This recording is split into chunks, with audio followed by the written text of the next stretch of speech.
Los negocios basados en la amistad son una bomba de tiempo, pero cuando conoces a alguien desde los 5 años de edad, compartes los útiles en la escuela y los proyectos de fin de carrera, crees que tu caso es la excepción. Durante casi una década, mi mejor amigo, Martín, y yo fuimos socios fundadores de una prometedora startup tecnológica enfocada en el desarrollo de algoritmos de optimización logística para empresas de transporte. Empezamos en el garaje de mi casa, trabajando 18 horas diarias en computadoras viejas que apenas encendían y alimentándonos a base de café y comida instantánea. Yo era el pilar técnico, la mente analítica que pasaba las madrugadas estructurando bases de datos complejas, mientras que Martín manejaba las relaciones comerciales. Un hombre carismático, con la habilidad de hablar con los inversores y cerrar contratos en los restaurantes más caros de la ciudad. Éramos el equilibrio perfecto para levantar un imperio. Nuestra empresa, que bautizamos como Logired, finalmente alcanzó el éxito masivo tras desarrollar un software de enrutamiento basado en inteligencia artificial capaz de reducir los costos operativos de distribución en un 60%. Sabíamos que teníamos entre manos un proyecto de decenas de millones de dólares. El software fue registrado bajo el patrimonio de nuestra sociedad empresarial, donde compartíamos el 50% de las acciones de manera idéntica. Martín estaba eufórico. Agendaba de forma compulsiva almuerzos de negocios con representantes de fondos internacionales de inversión privados. Y en cada reunión me repetía con su clásica sonrisa magnética que estábamos a un solo contrato de retirarnos para siempre. Yo confiaba ciegamente en él. Era mi hermano de vida, el padrino de mi boda, y el hombre al que le habría encomendado la seguridad de mi familia sin dudarlo un solo segundo. Las dinámicas operativas empezaron a tornarse sospechosas a medida que se ponía en marcha el proceso de adquisición corporativa por parte de un gigante multinacional de transportes. Martín comenzó a insistir, de manera muy sutil pero constante, en que le entregara las claves maestras de los servidores espejo, donde guardábamos los respaldos del código fuente. Argumentaba que los auditores externos del fondo de inversión exigían una revisión exhaustiva de la arquitectura técnica antes de liberar la primera ronda de capitalización. Al mismo tiempo, noté que empezó a bloquear mis accesos a las llamadas de seguimiento con los representantes legales del fondo. Cada vez que le preguntaba por qué no figuraba en las cadenas de correos institucionales, me esquivaba con una palmada condescendiente en la espalda que me revolvió el estómago. Elena, tú dedícate a lo que mejor haces, que es pulir las líneas de código y blindar el sistema. No te desgastes con la burocracia corporativa ni con las llamadas aburridas de los abogados. Para eso estoy yo. Yo, sumergida en las exigencias técnicas, cometí el error de creer en su supuesta protección. El sistema de seguridad de los servidores de Logired fue desarrollado íntegramente por mí mediante un protocolo de ciberseguridad avanzada. Diseñé un registro de actividad encriptado que genera alertas automáticas a mi teléfono personal cada vez que un archivo binario maestro es copiado, modificado o extraído de la base de datos principal, rastreando la dirección MAC e IB exacta del dispositivo de origen. Un domingo por la madrugada, mientras descansaba en casa, mi teléfono celular comenzó a vibrar de manera descontrolada en la mesa de noche. El panel de control indicaba que el servidor espejo donde almacenábamos los códigos del algoritmo logístico estaba registrando una transferencia masiva de datos a las 3 de la mañana, pensando, en primera instancia, que se trataba de un ciberataque de escala internacional o un intento de robo industrial por parte de alguna corporación competidora. Me levanté de un salto y encendí mi terminal de comandos dedicada. Al ingresar al panel de administración para aislar la red local, el sistema me arrojó un dato que me congeló la sangre y borró cualquier rastro de cansancio.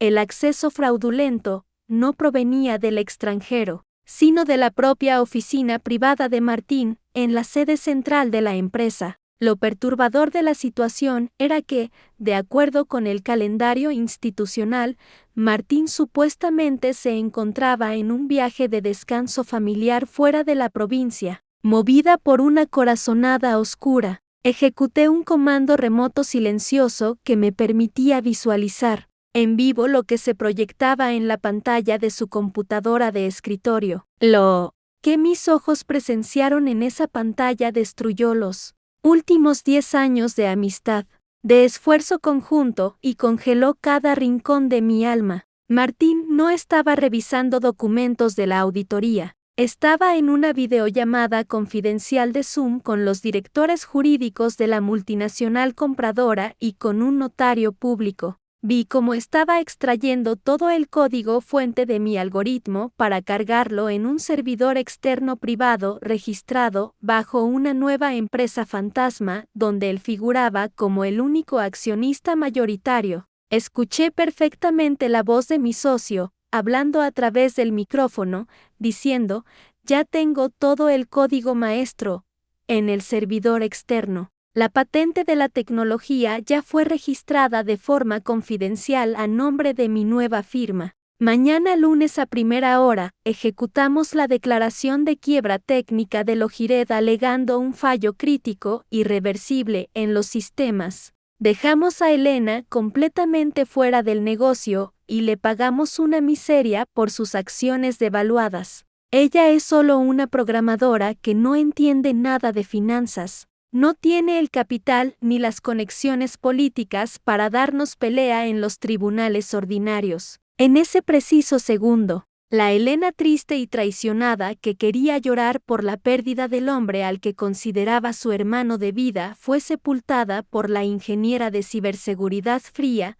calculadora y letal que llevo dentro. No cerré la transmisión remota, no llamé a Martín para confrontarlo a gritos, ni salí corriendo a las oficinas centrales a armar un escándalo que le hubiera permitido borrar las evidencias informáticas del robo de propiedad industrial que estaba cometiendo. Con una calma gélida que me asustó a mí misma, activé el grabador de metadatos del sistema, registrando cada segundo de la reunión secreta de Zoom, los rostros de los abogados cómplices, los documentos de constitución de su firma fantasma y el destino exacto de la transferencia del código logístico. Esa misma madrugada, me reuní en un hotel céntrico con un equipo de abogados, penalistas especializados en delitos informáticos, corporativos de cuello blanco y propiedad industrial. La estrategia legal debía ser impecable y quirúrgica si confrontaba a Martín el lunes por la mañana.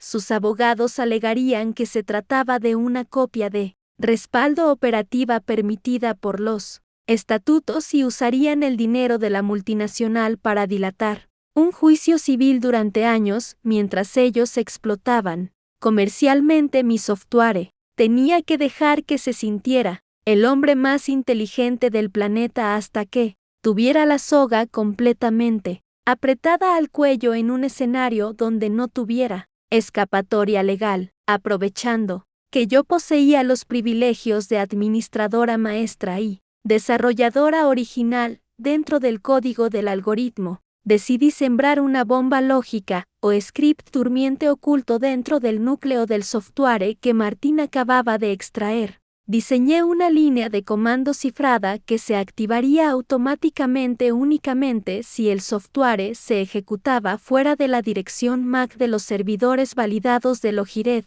Si el algoritmo era implementado o demostrado en los sistemas de su nueva firma fantasma o de la competencia, el script encriptaría de forma irreversible todas las bases de datos integradas, bloquearía el acceso del usuario maestro y enviaría un reporte de intrusión con localización geográfica directa a las autoridades penales. Martín creía que se estaba robando las llaves del negocio, pero lo que en realidad se llevó a su oficina fue una granada informática con el pasador completamente suelto. La oportunidad perfecta para hacer estallar la trampa llegó el viernes por la mañana con la celebración de la Convención Anual de Innovación Logística. el evento corporativo más prestigioso del sector celebrado en el auditorio principal del Centro de Convenciones de la ciudad. Había más de 300 ejecutivos presentes, incluyendo a los presidentes de las principales firmas de transporte del país, inversionistas de capital de riesgo y los medios de comunicación económicos. Martín estaba impecable, vestido con un traje de alta costura, paseándose por los pasillos con una copa de champaña en la mano y presumiendo ante los empresarios que su nueva firma estaba lista para monopolizar el sistema de distribución automatizado del mercado. Yo llegué al auditorio vistiendo un sastre negro sobrio, con mi laptop de desarrollo bajo el brazo y una serenidad absoluta grabada en el rostro. Llegó el momento de la presentación oficial del algoritmo de optimización.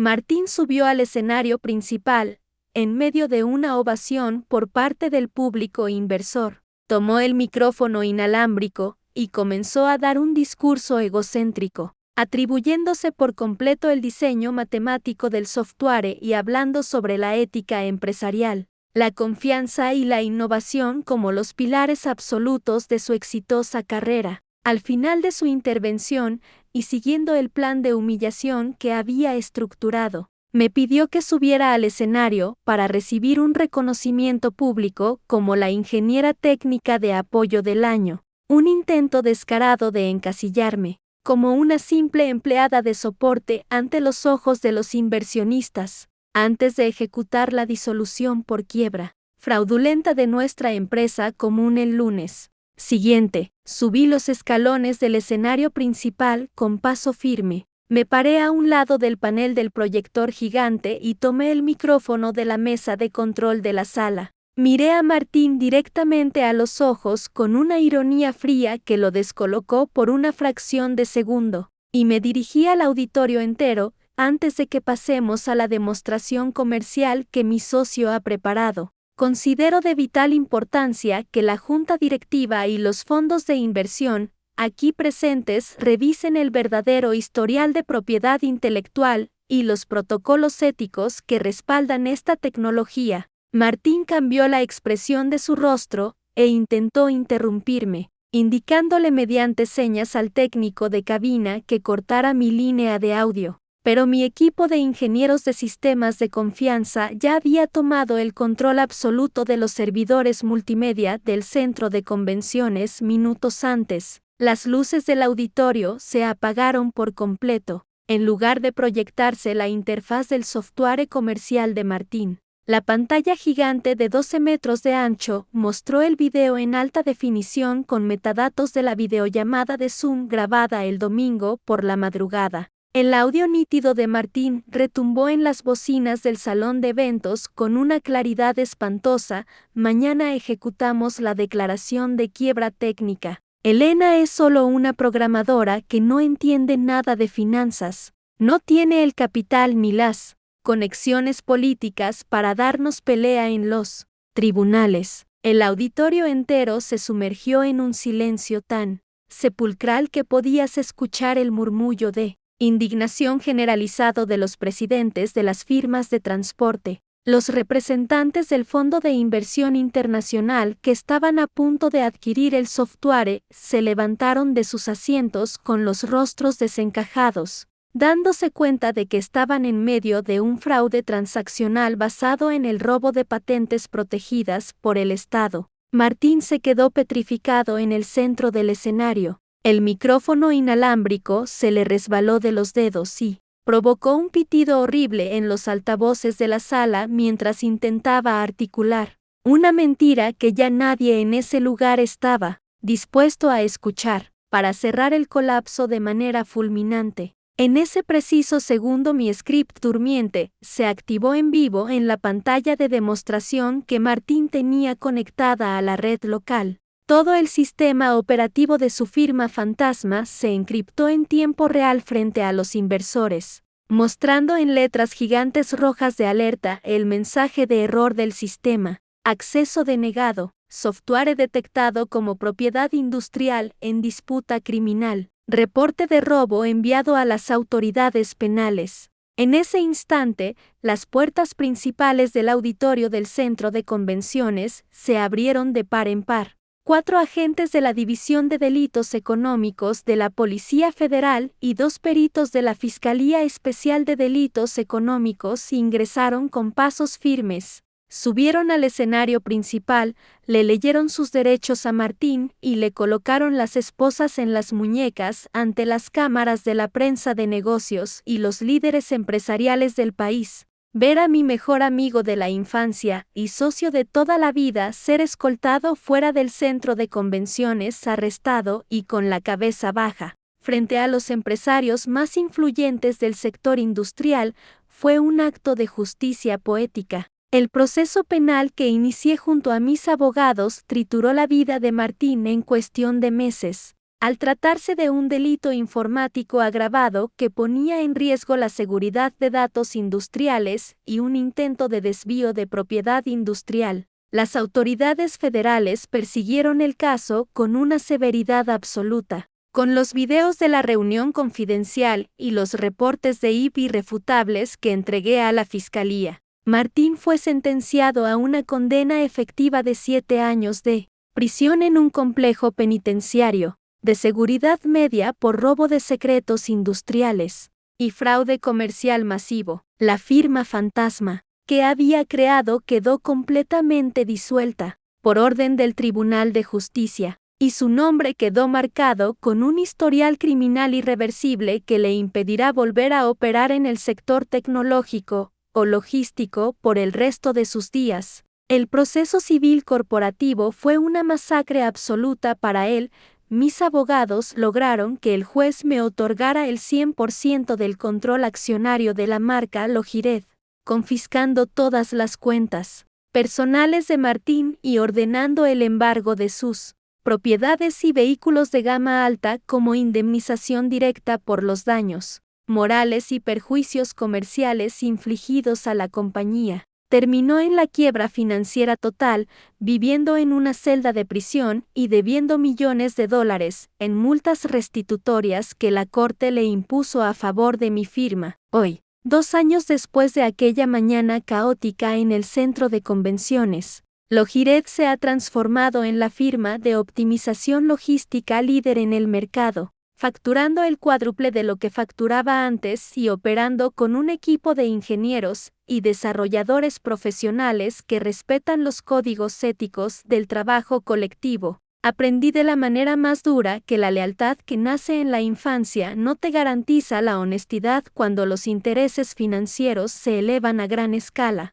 y que la mejor línea de defensa que puedes estructurar para salvaguardar tu vida es mantener siempre el acceso raíz y las llaves maestras de tus propios sistemas. Duermo con una tranquilidad mental que no se puede comprar con todo el capital de los fondos de inversión, sabiendo que la justicia tardó en llegar, pero que cuando ejecutó su comando, barrió por completo con los traidores. Si te ha gustado este story time largo y quieres saber la crisis que se armó cuando los antiguos inversionistas de Martín intentaron contactarme para comprar mi tecnología bajo una oferta multimillonaria, déjamelo saber en los comentarios. Suscríbete al canal, activa la campanita para no perderte el próximo chisme de la vida real y apóyanos con un gran like para que el algoritmo de Karma en español siga exponiendo a los narcisistas del mundo. Nos vemos en el próximo video.